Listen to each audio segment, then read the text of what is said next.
ಮುಖ್ಯಮಂತ್ರಿ ಸಿದ್ದರಾಮಯ್ಯವರು ಈಗಾಗಲೇ ತಮ್ಮ ಸ್ಥಾನಕ್ಕೆ ರಾಜೀನಾಮೆಯನ್ನು ಕೊಟ್ಟಿದ್ದಾರೆ. ಈಗ ಮುಂದಿನ ಮುಖ್ಯಮಂತ್ರಿ ಯಾರಾಗ್ತಾರೆ ಅನ್ನೋ ಒಂದು ಚರ್ಚೆ ನಡುವೆ ಡಿ.ಕೆ. ಶಿವಕುಮಾರ್ ಅವರು ಈಗ ಮುಂದಿನ ಮುಖ್ಯಮಂತ್ರಿ ಆಗ್ತಾರೆ ಅನ್ನೋ ಮಾತುಗಳು ಕೂಡ ಕೇಳಿ ಬರ್ತಾ ಇರುವಂಥದ್ದು. ಇದರ ನಡುವೆ ಈಗಾಗಲೇ ಡಿ.ಕೆ. ಶಿವಕುಮಾರ್ ಅವರು ಮುಖ್ಯಮಂತ್ರಿ ಆಗುವಂಥ ನಿಟ್ಟಿನಲ್ಲಿ ಪದಗ್ರಹಣ ಕಾರ್ಯಕ್ರಮವನ್ನು ಮಾಡುವಂಥ ನಿಟ್ಟಿನಲ್ಲಿ ಕೂಡ ಸಿದ್ಧತೆಯನ್ನು ಕೂಡ ಮಾಡ್ಕೊಂಡಿದ್ದಾರೆ. ಇದರ ನಡುವೆ ಈಗಾಗಲೇ ಡಿ.ಕೆ. ಶಿವಕುಮಾರ್ ಅವರ ನಿವಾಸ ಏನಿದೆ, ಅಂದರೆ ಸದಾಶಿವನಗರದ ಖಾಸಗಿ ನಿವಾಸ ಏನಿದೆ, ಆ ಒಂದು ನಿವಾಸ ನಾವೀಗ ಕಾಣ್ತಾ ಇದ್ದೀವಿ. ಆ ಒಂದು ನಿವಾಸದ ಮುಂಭಾಗದಲ್ಲಿ ಸಾಕಷ್ಟು ಪೊಲೀಸರನ್ನ ಈಗಾಗಲೇ ನಿಯೋಜನೆ ಮಾಡಲಾಗಿರುವಂಥದ್ದು. ಬ್ಯಾರಿಕೇಡ್ಗಳನ್ನು ಹಾಕೋದ್ರ ಮುಖಾಂತರವಾಗಿ ಒಂದು ರೀತಿ ಸಂಪೂರ್ಣವಾಗಿ ಭದ್ರತೆಯನ್ನು ಈಗಾಗಲೇ ಮಾಡಲಾಗಿರುವಂಥದ್ದು. ಅಂದರೆ ಯಾವುದೇ ಒಂದು ಮುಖ್ಯಮಂತ್ರಿ ನೂತನವಾಗಿ ಈಗ ಮುಖ್ಯಮಂತ್ರಿ ಆಗ್ತಾ ಇರುವಂಥದ್ದು.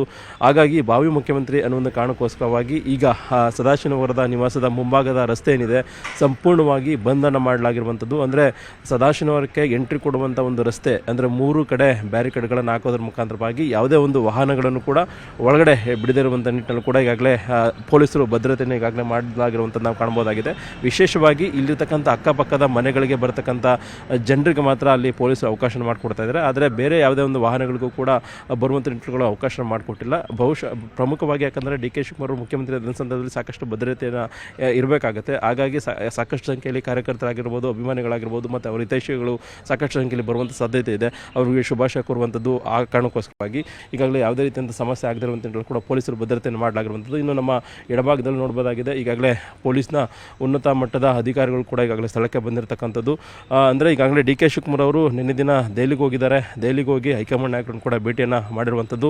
ಇವತ್ತು ಒಂದು ಸ್ಪಷ್ಟವಾಗಿ ಅಂದರೆ ಹೈಕಮಾಂಡ್ ನಾಯಕರು ಸೂಚನೆಯನ್ನು ಕೊಟ್ಟ ಬಳಿಕವಾಗಿ ಅವರು ಮುಖ್ಯಮಂತ್ರಿಯಾಗಿ ಒಂದು ರೀತಿ ತಮ್ಮ ಅಧಿಕಾರವನ್ನು ಸ್ವೀಕಾರ ಮಾಡುವಂಥ ಸಾಧ್ಯತೆ ಇದೆ. ಹಾಗಾಗಿ ಮುಂಜಾಗ್ರತಾ ಕ್ರಮವಾಗಿ ಈಗಾಗಲೇ ಸದಾಶಿವನಗರದ ನಿವಾಸದ ಮುಂಭಾಗದಲ್ಲಿ ಸಾಕಷ್ಟು ಭದ್ರತೆಯನ್ನು ಪೊಲೀಸರು ಮಾಡಲಾಗಿರುವಂಥದ್ದು. ಇವತ್ತು ಬಹುಶಃ ಡಿ.ಕೆ. ಶಿವಕುಮಾರ್ ಅವರಿಗೆ ಹೈಕಮಾಂಡ್ನಿಂದ ಒಂದು ಸ್ಪಷ್ಟವಾದಂಥ ಒಂದು ಸಂದೇಶ ಸಿಗ್ಬೋದು. ಆ ಸಂದೇಶದ ಬಳಿಕವಾಗಿ ಅವರು ಬೆಂಗಳೂರಿಗೆ ಬಂದು ಕಾಂಗ್ರೆಸ್ ಶಾಸಕಾಂಗ ಪಕ್ಷದ ಸಭೆಯನ್ನು ಕರೆದು ಅಲ್ಲಿ ಶಾಸಕಾಂಗ ಪಕ್ಷದ ನಾಯಕನ ಆಯ್ಕೆಯಾಗಿ, ಅಂದರೆ ಡಿ.ಕೆ. ಶಿವಕುಮಾರ್ ಶಾಸಕಾಂಗ ಪಕ್ಷದ ನಾಯಕನ ಆಯ್ಕೆಯಾಗಿದ್ದ ಬಳಿಕವಾಗಿ ಇಲ್ಲೊಂದು ಕಡೆ ಸೋಮವಾರ ಅಥವಾ ಬುಧವಾರ ಜನರ ಮಧ್ಯದಲ್ಲಿ, ಅಂದರೆ ಜನರ ಸಮ್ಮುಖದಲ್ಲೇ ಅವರು ಕರ್ನಾಟಕದ ಮುಖ್ಯಮಂತ್ರಿಯಾಗಿ ಅಧಿಕಾರವನ್ನು ಸ್ವೀಕಾರ ಮಾಡೋದಕ್ಕೂ ಕೂಡ ಈಗಾಗಲೇ ಸಜ್ಜಾಗಿರ್ತಕ್ಕಂಥದ್ದು. ಹಾಗಾಗಿ ಡಿ.ಕೆ. ಶಿವಕುಮಾರ್ ಅವರ ಈ ಒಂದು ನಡೆ ಅತ್ಯಂತ ಮಹತ್ವವನ್ನು ಪಡ್ಕೊಂಡಿದೆ. ಇಡೀ ಕರ್ನಾಟಕದಲ್ಲಿ ಒಂದು ರೀತಿ ಇತಿಹಾಸ ಸೃಷ್ಟಿಸುವಂಥ ಒಂದು ಡಿ.ಕೆ. ಶಿವಕುಮಾರ್ ಒಂದು ಕಾರ್ಯಕ್ರಮವನ್ನು ನೋಡೋದಕ್ಕೂ ಕೂಡ ಈಗಾಗಲೇ ಸಾಕಷ್ಟು ಜನರು ಕೂಡ ಈಗಾಗಲೇ ಕಾತರದಿಂದ ಕಾಯ್ತಾ ಇರ್ತಕ್ಕಂಥದ್ದು. ಕ್ಯಾಮರಾ ಪರ್ಸನ್ ಎಡ್ವಿನ್ ಜೊತೆಗೆ ಕೃಷ್ಣ ಜೀವಿ, ನ್ಯೂಸ್ 18 ಕನ್ನಡ, ಬೆಂಗಳೂರು. ಮುಖ್ಯಮಂತ್ರಿ ಸಿದ್ದರಾಮಯ್ಯವರು ಈಗಾಗಲೇ ತಮ್ಮ ಸ್ಥಾನಕ್ಕೆ ರಾಜೀನಾಮೆಯನ್ನು ಕೊಟ್ಟಿದ್ದಾರೆ. ಈಗ ಮುಂದಿನ ಮುಖ್ಯಮಂತ್ರಿ ಯಾರಾಗ್ತಾರೆ ಅನ್ನೋ ಒಂದು ಚರ್ಚೆ ನಡುವೆ ಡಿ.ಕೆ. ಶಿವಕುಮಾರ್ ಅವರು ಈಗ ಮುಂದಿನ ಮುಖ್ಯಮಂತ್ರಿ ಆಗ್ತಾರೆ ಅನ್ನೋ ಮಾತುಗಳು ಕೂಡ ಕೇಳಿ ಬರ್ತಾ ಇರುವಂಥದ್ದು. ಇದರ ನಡುವೆ ಈಗಾಗಲೇ ಡಿ.ಕೆ. ಶಿವಕುಮಾರ್ ಅವರು ಮುಖ್ಯಮಂತ್ರಿ ಆಗುವಂಥ ನಿಟ್ಟಿನಲ್ಲಿ ಪದಗ್ರಹಣ ಕಾರ್ಯಕ್ರಮವನ್ನು ಮಾಡುವಂಥ ನಿಟ್ಟಿನಲ್ಲಿ ಕೂಡ ಸಿದ್ಧತೆಯನ್ನು ಕೂಡ ಮಾಡ್ಕೊಂಡಿದ್ದಾರೆ. ಇದರ ನಡುವೆ ಈಗಾಗಲೇ ಡಿ.ಕೆ. ಶಿವಕುಮಾರ್ ಅವರ ನಿವಾಸ ಏನಿದೆ, ಅಂದರೆ ಸದಾಶಿವನಗರದ ಖಾಸಗಿ ನಿವಾಸ ಏನಿದೆ, ಆ ಒಂದು ನಿವಾಸ ನಾವೀಗ ಕಾಣ್ತಾ ಇದ್ದೀವಿ. ಆ ಒಂದು ನಿವಾಸದ ಮುಂಭಾಗದಲ್ಲಿ ಸಾಕಷ್ಟು ಪೊಲೀಸರನ್ನ ಈಗಾಗಲೇ ನಿಯೋಜನೆ ಮಾಡಲಾಗಿರುವಂಥದ್ದು.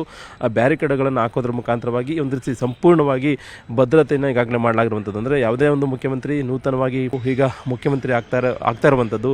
ಹಾಗಾಗಿ ಭಾವಿ ಮುಖ್ಯಮಂತ್ರಿ ಅನ್ನೋ ಒಂದು ಕಾರಣಕ್ಕೋಸ್ಕರವಾಗಿ ಈಗ ಸದಾಶಿವನಗರದ ನಿವಾಸದ ಮುಂಭಾಗದ ರಸ್ತೆ ಏನಿದೆ ಸಂಪೂರ್ಣವಾಗಿ ಬಂಧನ ಮಾಡಲಾಗಿರುವಂಥದ್ದು. ಅಂದರೆ ಸದಾಶಿವನಗರಕ್ಕೆ ಎಂಟ್ರಿ ಕೊಡುವಂಥ ಒಂದು ರಸ್ತೆ, ಅಂದರೆ 3 ಕಡೆ ಬ್ಯಾರಿಕೇಡ್ಗಳನ್ನು ಹಾಕೋದ್ರ ಮುಖಾಂತರವಾಗಿ ಯಾವುದೇ ಒಂದು ವಾಹನಗಳನ್ನು ಕೂಡ ಒಳಗಡೆ ಬಿಡದಿರುವಂಥ ನಿಟ್ಟಿನಲ್ಲಿ ಕೂಡ ಈಗಾಗಲೇ ಪೊಲೀಸರು ಭದ್ರತೆಯನ್ನು ಈಗಾಗಲೇ ಮಾಡಲಾಗಿರುವಂಥದ್ದು ನಾವು ಕಾಣ್ಬೋದಾಗಿದೆ.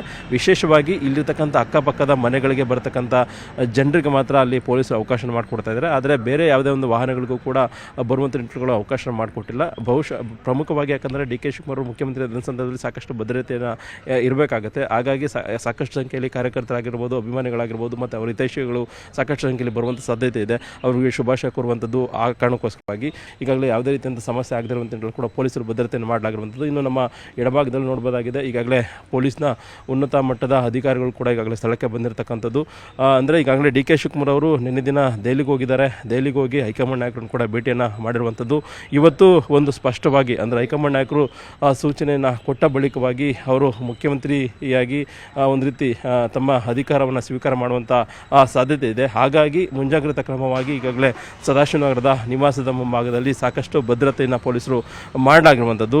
ಇವತ್ತು ಬಹುಶಃ ಡಿ.ಕೆ. ಶಿವಕುಮಾರ್ ಅವರಿಗೆ ಹೈಕಮಾಂಡ್ನಿಂದ ಒಂದು ಸ್ಪಷ್ಟವಾದಂಥ ಒಂದು ಸಂದೇಶ ಸಿಗ್ಬೋದು. ಆ ಸಂದೇಶದ ಬಳಿಕವಾಗಿ ಅವರು ಬೆಂಗಳೂರಿಗೆ ಬಂದು ಕಾಂಗ್ರೆಸ್ ಶಾಸಕಾಂಗ ಪಕ್ಷದ ಸಭೆಯನ್ನು ಕರೆದು ಅಲ್ಲಿ ಶಾಸಕಾಂಗ ಪಕ್ಷದ ನಾಯಕನ ಆಯ್ಕೆಯಾಗಿ, ಅಂದರೆ ಡಿ.ಕೆ. ಶಿವಕುಮಾರ್ ಶಾಸಕಾಂಗ ಪಕ್ಷದ ನಾಯಕನ ಆಯ್ಕೆಯಾಗಿದ್ದ ಬಳಿಕವಾಗಿ ಇಲ್ಲೊಂದು ಕಡೆ ಸೋಮವಾರ ಅಥವಾ ಬುಧವಾರ ಜನರ ಮಧ್ಯದಲ್ಲಿ, ಅಂದರೆ ಜನರ ಸಮ್ಮುಖದಲ್ಲೇ ಅವರು ಕರ್ನಾಟಕದ ಮುಖ್ಯಮಂತ್ರಿಯಾಗಿ ಅಧಿಕಾರವನ್ನು ಸ್ವೀಕಾರ ಮಾಡೋದಕ್ಕೂ ಕೂಡ ಈಗಾಗಲೇ ಸಜ್ಜಾಗಿರ್ತಕ್ಕಂಥದ್ದು. ಹಾಗಾಗಿ ಡಿ ಕೆ ಶಿವಕುಮಾರ್ ಅವರ ಈ ಒಂದು ನಡೆ ಅತ್ಯಂತ ಮಹತ್ವನ ಪಡ್ಕೊಂಡಿದೆ.